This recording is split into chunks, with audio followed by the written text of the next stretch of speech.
Detectives in New York and Los Angeles have been hinting for weeks that they are close to arresting disgraced studio head Harvey Weinstein for one of any number of credible UAL assault claims that both fall within the statute of limitations and involve accusers who can provide the evidence prosecutors need to make pursuing a case worthwhile.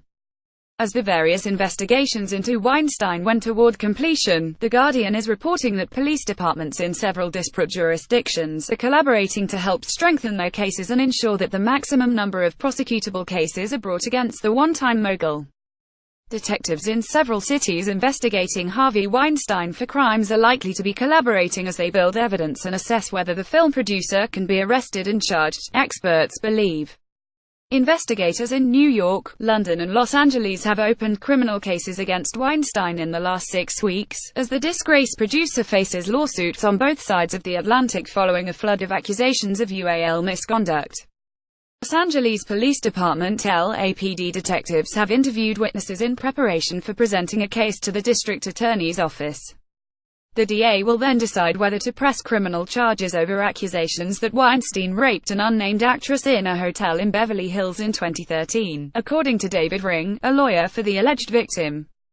Many believe the NYPD will be the first to act, if only because Manhattan District Attorney Cyrus Vance Jr. quashed an earlier investigation into Weinstein before accepting a campaign donation from Weinstein lawyer David Bowie's. The LAPD and Beverly Hills Police are also expected to pursue criminal charges. But police in London are also reportedly preparing to file charges based on the testimony from 3 women who've accused Weinstein of rape. Of course, as we've pointed out in the past, the pending criminal cases against Weinstein are only the beginning of his legal problems. Many of the more than 80 women who have come forward to accuse Weinstein of UAL assault or harassment plan on filing civil suits, which are much easier to prove than criminal cases, and often result in out-of-court settlements. The first civil suits targeting Weinstein, and his former company Weinstein Co., for abetting his monstrous behavior, are already being filed. Sheer volume of complaints against Weinstein, Christensen said, will be much more easily introduced in civil cases, where rules about evidence involving a defendant's character and the standard of proof are less stringent than in criminal court. The UK lawyer Jill Greenfield is expected to file civil lawsuits on behalf of a number of women in the High Court in London in due course, having written to Weinstein demanding settlements but without hearing back so far.